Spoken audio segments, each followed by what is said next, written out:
Cents Per Mile, featuring Charles Gracie, Paul Gibson, and Josh Haynes. Everyone knows the trucking industry has issues, but most people are afraid to talk about it. Someone's got to do it. With loads of recruiting and marketing experience and backed by the largest driver audience in the world, we deliver carriers the driver perspective, find solutions, and help make sense make sense.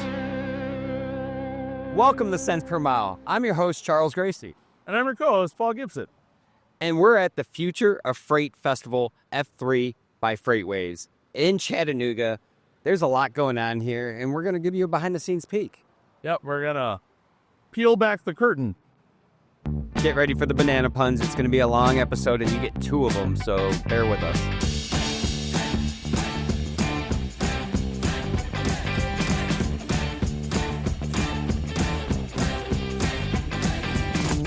We're having a great time at FreightWaves F3, and I decided to stop by and talk to somebody that actually knows what they're doing at this thing. So, Nick, how's it going? Pretty good. How are you? It's a lot going on here. It's a lot to digest, a lot of content, a lot of people. This is a more formal setting where we can have more intimate conversations. Tell our viewers, who are you and what do you do? Yeah, so we are Alvys, and Alvys is an operating system designed specifically for carriers. While it's designed for carriers, we also cover a wide array of things. So in a nutshell, I would summarize our entire platform as a system of record, workflow engine, collaboration platform with a hybrid architecture, embedded EDI, powered by a marketplace where carriers are able to source for new business. That's in a nutshell, and I could definitely break it down later on.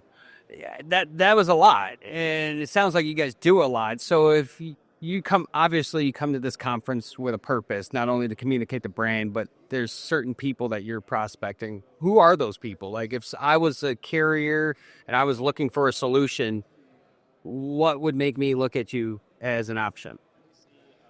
Yeah, so we all talk, especially at this conference, we talk about supply chain. And supply chain covers a lot of different things. And sometimes that could be confusing for a lot of people. We basically focus on middle mile. And within that middle mile, there's 3 main players: shippers, freight brokers, and carriers. However, the carrier is the component that's been overlooked the most by software companies. But they are actually the most important node in supply chain. And for some reason, a lot of folks did not understand and don't understand how to properly solve their pain points. So what we decided to do at Alvys is to actually have a laser focus helping the carrier. And we believe when we help the carrier, when we help the driver, the most important component where they're basically the ones that are bringing food to our tables. Once we do that, that's when we're going to help supply chain broadly. That's an interesting take, because often you see people either target the demographic of just the drivers, just the carriers, just the brokers, and you're looking at it more holistically. Like you can not only service that one, but it also helps service the other experience for the driver and trickles down. What's some of the biggest problems that you think you guys address right now in the industry? So looking at how carriers operate, we'll soon discover as they grow, they actually have to become hybrid. And I'll give you an example. Let's say they have a shipper, and shipper loves the way they service the account. And all of a sudden, the shipper is giving them a lot more freight. And when they get more freight, more than the capacity they have available, they need to be able to broker it out. But if they don't have the right system or the right workflows in place, they're not going to be able to broker out. So in essence, they're leaving money on the table. So what we've designed in our platform, we designed this hybrid architecture. And what I mean by hybrid architecture is where you're able to have all of the shipments in a unified dashboard, all while having multiple different P&Ls in the back end. Therefore, you're able to see how your brokerage business is doing, how your carrier business is doing, and one employee could actually tackle both. At the same time, you have different P&Ls and you're able to grow both businesses simultaneously. And that's actually what's happening in the market. Where a lot of software companies have gone wrong, they went only on a specific niche. But in reality, when I look at the front line, when I was in the business, I always had overflow freight. But because my system was limited, or I had to buy another system, and every time you buy another system and you log in to do your brokerage, one hand doesn't speak to another hand, and that's a problem. That's trucking. That is shocking, yeah. And so we basically eliminate that friction and drive more efficiencies by creating this hybrid architecture. I think it's important that people are looking at those more holistic approaches because it isn't a one-size-fits-all, and you often see a one-size-fits-all approach applied to trucking, logistics in general. So I think it's really nice and refreshing to see people out there looking at it more open, broad stroke, and how can we fit in here? How can we help you here? And then opening the doors for more opportunities through building relationships. So you guys come to F3 for a reason. Outside of coming here to network with people and promote your brand, what's some of the best parts of this conference that brings you back each year? I'm always amazed at how many different innovators come each year. It seems to me that we thought we solved a lot of the problems for carriers, but when you look around, you have these great ideas to help supply chain. That excites me. And every time I come here, I find new technologies, I find new ideas, new solutions, new companies. That's great to see in the midst of freight recession that we're experiencing. And I heard that we're actually coming out of it. Nevertheless, it's really great to see so many people, hyped up about this supply chain, logistics, trucking in general. Well, I think a lot of that comes from FreightWaves and setting the tone. But outside of that, I think a lot of it comes from Craig Fuller himself. He likes to pump up the industry, build it up, share the good news. I mean, I saw the tombstone that the freight recession's over. It's dead. It's not coming back. We hope to see that hold true. I mean, that optimism helps drive people to go out there, want to spend, want to do. This last year has been painful for a lot of people. I'm sure, what your platform, you guys have seen it, talking to your clients and your partners. It's been a tough year. Absolutely. And a lot of folks try to predict different data. They try to predict every quarter. I heard, we're going to come out of it. We never did. Next quarter. And it's always going to be next quarter. That tells me the economies, everything we learn in economics is we should not predict unless we know with certainty. And Mr. Fuller knows how to actually say things in such a way where he's pretty certain. So he knows what he's saying. Yeah, he's a pretty good talker out of that stuff. So we're here. You're obviously doing your network thing now. But if our viewers want to find you guys, where can they find you guys? Yeah, alvys.com, alvys.com. And by the way, just a small note. It's spelled with an Y, but we pronounce it as Alvys, and a lot of people want to pronounce Alvys, and I always correct them and say... I was one of them at first. Yeah, and I tell them, look, guys, you have to pronounce it like Elvis, and the reason behind it, we like to say that what Elvis did to rock and roll is what Alvys is doing to trucking space. All right, so at this point, clearly you know that we are at F3 in Chattanooga. We are introducing a new segment called the Banana Interviews. The industry has a lot of regulations, and that sucks. And you drove for a while. Out of all the regulations, which one would you peel back? I would have to just jump into those hours of service. I was a big fan of the split berth period. Let the drivers know when they can pull over and take their nap instead of forcing them to drive. Yep, I get that. That's why I locked myself in the closet and made a documentary about it. There's a lot of bruise spots on the industry, and nobody likes those parts. What would you say is one of the biggest bruise spots on the industry? It's getting your TMSs or your business systems to communicate via all of these different data formats. So a company like Kleinschmidt, we help you do those integrations so that your business systems, your TMS or whatever you want, can communicate with shippers. So we do that hard part and that connectivity piece, and we watch that data for you 24/7. So it doesn't have to be so slippery going forward. Get what I did there? You like that? He's coming for my job. The industry is split on a lot of different issues. Which one is the most important to you? Turnover. Yeah, driver turnover. What do you think about that? Companies need to be better at keeping the drivers they have and not relying on taxpayers to foot the bill for new driver training. All right. So in summary, just do better. Maybe next year we'll be this cool. Maybe? All right, so it's time to go behind the desk with Tenstreet, and we have Drew. One of the things we talked about talking about today was pay transparency. We had broker transparency, which just came up a lot here, but pay transparency is a little bit different. Definitely affects job postings, not just in the industry, but everywhere, and it is absolutely coming for everyone. What's that look like? What's that all about? Yeah, it's definitely coming for everybody. It's a big scary monster in the room, and nobody really knows what it means as far as the bigger picture.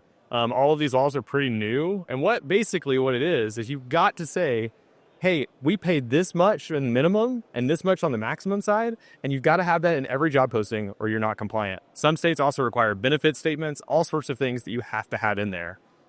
We just rolled out a few weeks ago a full pay transparency compliance thing. So if you are advertising in Tenstreet, we're helping you maintain that compliance and have go in there informed so that way you don't put yourself at risk. That's crazy. So, what are some of the things that are required in that? Yeah. So, for example, you have to have a wage range on your ads. So what that means is it doesn't mean you can have, we pay 27% of gross. That's not a range. That's not a wage. That's just what your sharing is. So you've got to have a minimum of reasonable expectation that you expect to pay the driver and a maximum reasonable expectation that you expect to pay the driver. And if you don't have it, states like Illinois, Washington, New Jersey, and others will sue you for not having that information in your ad. Some states like Illinois can even go after your ad if it is showing to people in Illinois, even if it's posted somewhere nearby, like Indiana. So what you're saying is companies can still say up to in their ads. They just also have to say down to. They could definitely still say up to and down to, but once again, I'm not a lawyer. I'm just a marketing nerd. So please ask your lawyer if you do have specific questions on how things are going. I'm saying that for our lawyer because she'll get me. But what you can do is you can still have average drivers, all of these extra things. I think that's fine, but make sure you have a minimum expectation and a maximum expectation. For hourly stuff, super easy. It's $26 an hour. Just have that in there, and that's a fully qualified wage range.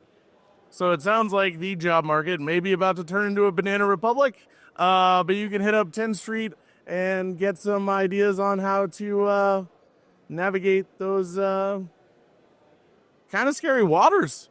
That is the most negative part of the future of the freight, I think, so far. I'm going to go cry. I'm over here at Highways booth with Reid. It's a pretty interesting show. It's been a very interesting show. It's a lot of fun. So tell me a little bit about Highway. What are you guys about? What do you do? The premise of Highway is identity verification. Is the person you're talking to the actual person?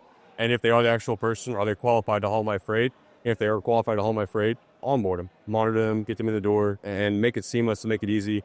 The goal is no one has to do the hard work of checking multiple sites. If you're a carrier, it's click, click, click, done. It should only take 20 seconds. And make it a smooth transaction between a broker and a carrier, vet, authorize, permit, you're in.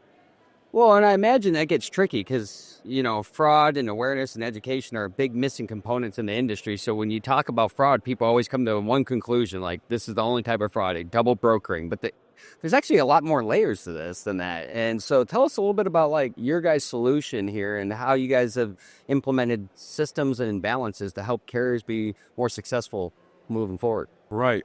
You're right. It's not just double brokering. It's stolen identity. It's stolen assets. It's there's a lot that goes into it, and there's always new attack vectors. It's not the same way twice ever. It's always something new every single time. So, unlike those car extended warranty people. Exactly. But yeah, so the idea of Highway is using financial level cybersecurity protocols that's been around for years, just not in freight. Like identity verification, you sign into Google every single day, whether you realize it or not. Single sign-on is a thing. Multi-factor authentication is a thing. Have me authenticate a person and verify them, and therefore eliminate the fraudsters while making sure the good guys get pushed to the top and actually get the freight they need to get to stay afloat right now.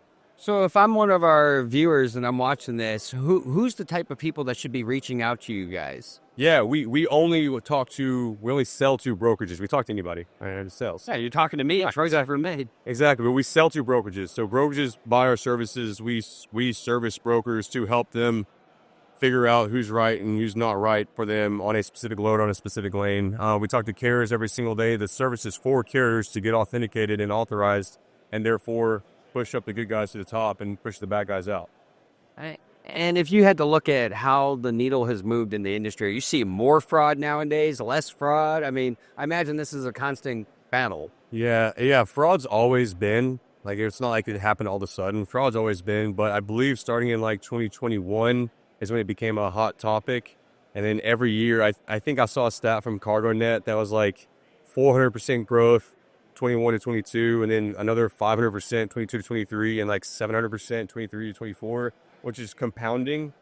It's all those people that were stuck in their houses and had nothing better to do, and they're like, hey, I'm going to become a fraudster. Well, you find a low stakes, for lack of better terms, freight's an old school industry, right? A lot of paper, a lot of fax machines, a lot of phone calls. It's not quite the financial sector where everything's already advanced. So when you find a low stakes industry like trucking, and then you bring in brokers and carriers who are trying to operate rapidly, you have to make a decision right now. It's a hot load. That's a recipe for fraud and problems to arise. So it got popular in the pandemic. It was every news in the world had transportation and supply chain in the headlines. And when that happened, fraud just kind of found its footing. Yeah. So at F3, you guys are here. You guys got this nice booth, nice display. Like, what is your favorite part of F3? Ooh, the people, by far. Talking to you, talking to everybody, seeing our customers, talking to prospects, seeing our other vendors out there. I'm a big fan of FreightWaves. I used to work there, which makes it easy. But yeah, the people are always the best. And Stone Simple Pilots.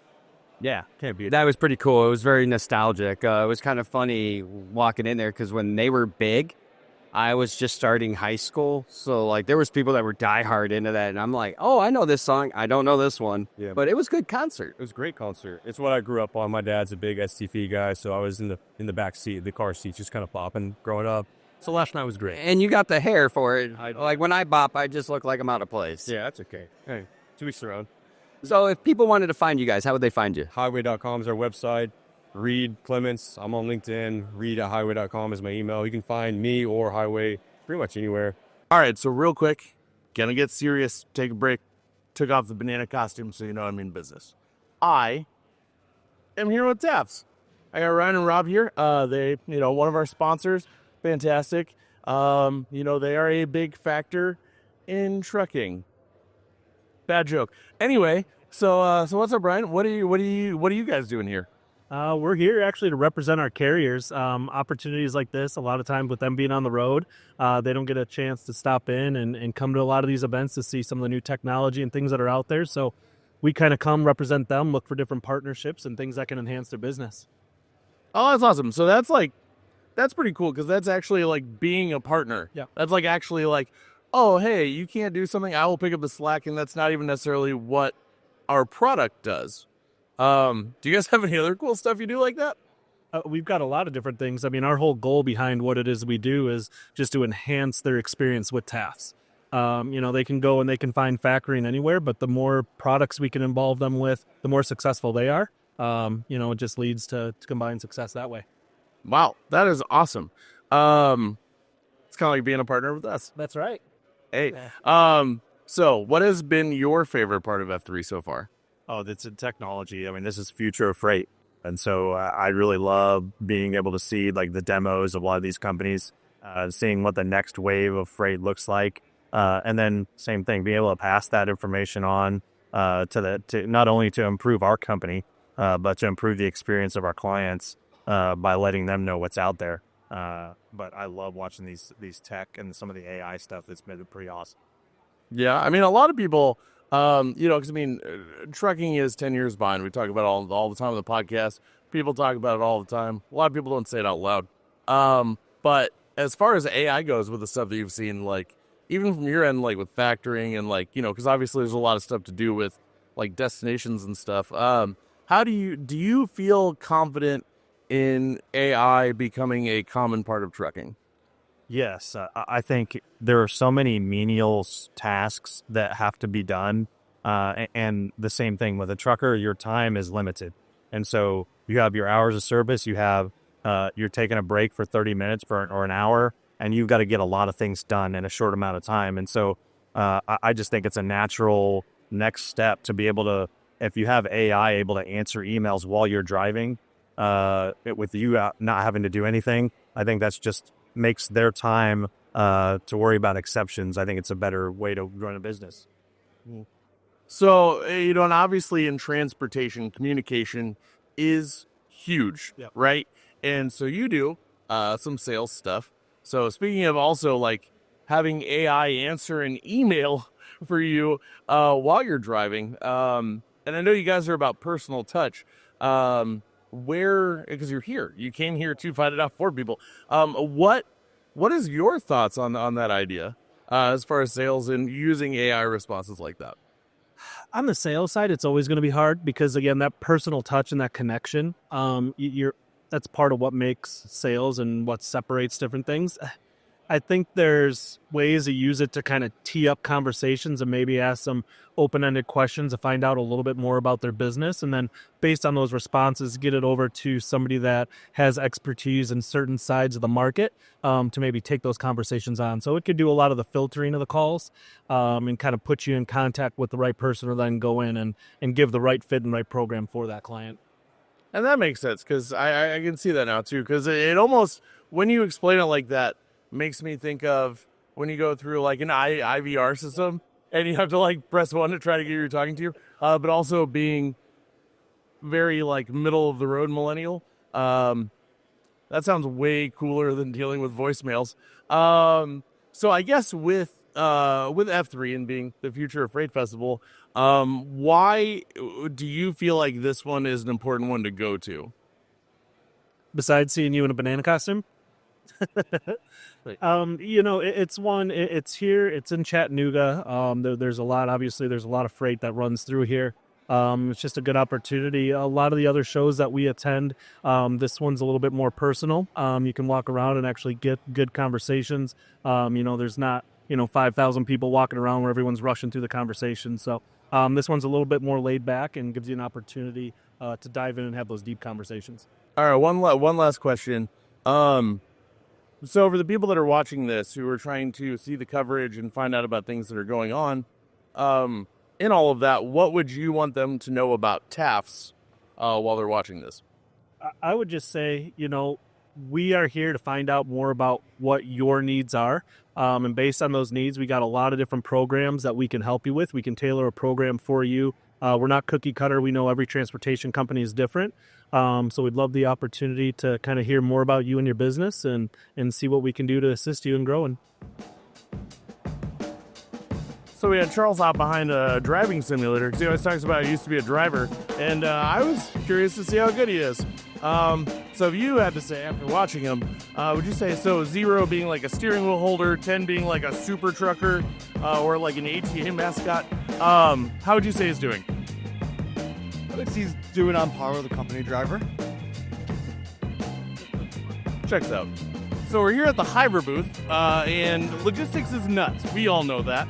But Hyver is essentially logistics for your inbox. I know that I have like 1,000 unread emails, but you can get you and your team to feel like superheroes. Because that's, Super Banana Man. Loving it. Hell yeah. So coming up with all these puns is a little hard. I had to start using AI to get some of them. AI is great, and there's lots of room for it in a lot of places, including the transportation industry. You guys use AI. What do you guys do? Hey, I'm with Wirebee, and Wirebee allows carriers to receive a multitude of calls at the same time by using AI agents to gather data about the incoming calls. So imagine that you post a hot load on DAT, you can immediately get 50 calls, right? Out of those 50 calls, you don't have time to talk to everyone. So our system connects with your carrier onboarding tool, is able to weed out any calls you don't want to answer, leaving you with just a number of calls. Those number of calls that pass your compliance checks are put in a queue, and from that queue, your reps are able to cherry pick calls at any time. So, for example, you're not stuck answering calls in the order in which you got them. You can answer the last call that came in first, or you can answer the 7th call, and that way you actually can take back control of your overloaded queue. Nice. Yeah, because bananas don't last forever, and you don't have time to talk to a bunch of jerks. You want to talk to the people that matter.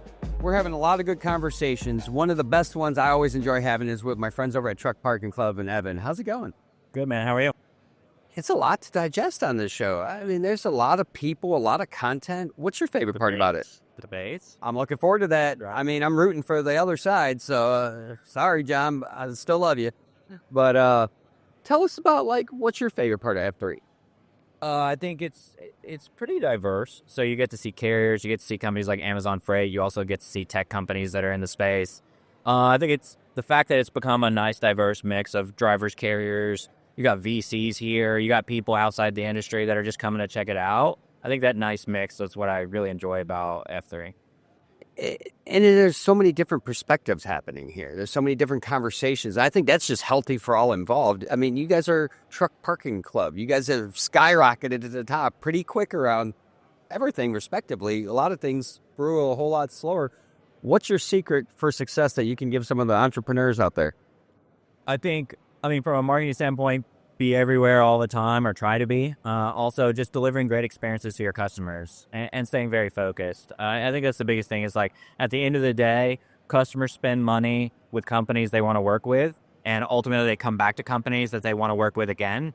At the end of the day, if you focus on the customer and keep them top of mind, the business will quite naturally grow. So be great at marketing, and then once you get that customer into the funnel, deliver a great experience so they're like, wow, I really enjoyed that. I want to use them again. And that's what we do at Truck Parking Club. We're obsessed being driver-centric and also taking care of our property members on the property side. Well, I think that's huge because you could be really good at what you do, but if nobody knows you do it, it's not going to help you very much. And you guys are everywhere. There's not many people that I can say run circles around me, and looking at you makes me tired. No, we love it. We love traveling. We love what we're doing. We're very mission-oriented. We help truckers save time and fuel by efficiently finding and reserving truck parking across the U.S. That really drives us, the entire team, and we're just very focused on that. So if that means going to 50 truck shows and conferences a year, that's absolutely fine with us. I imagine just meeting those people, hearing all those different opinions and perspectives, it helps. You're able to take that back, digest what works, leave what doesn't. And you guys have a solid brand, solid reputation. It's kind of cool to watch it all transpire over time. I'm not even that old, so I'm looking forward to seeing where it all goes. Yeah, we're just going to keep pushing. And yeah, I think you hit a good point. Going to these shows, and especially specifically like truck shows, going there and seeing a lot of drivers getting their feedback and not talking from a perspective of a company that never gets around their customers. We go to the truck shows. We talk with hundreds, thousands of drivers at these shows, and we want to hear what they think, good and bad, about Truck Parking Club. And I think that's also been a big part of our success. Well, that's great stuff. Where can people find you, even though you're everywhere, just in case they've been living under a rock? Where can they find you guys? Just go to truckparkingclub.com. In the footer of the site, you have all of our socials. We're active on every single social, but truckparkingclub.com. If you have any questions, feel free to call in our 24/7, 365 customer service line made up of former drivers. That's 888-899-PARK. That's 888-899-7275. That's awesome stuff. Thanks for taking some time, and thanks for being a sponsor, my guy. For sure. So we've talked to a lot of people, made a lot of new freight friends, covered a lot of topics, but that's it for today. Thanks for tuning in to Cents Per Mile. I'm your host, Charles Gracie. And I'm your co-host, Paul Gibson. See you next time. What the Truck's up next.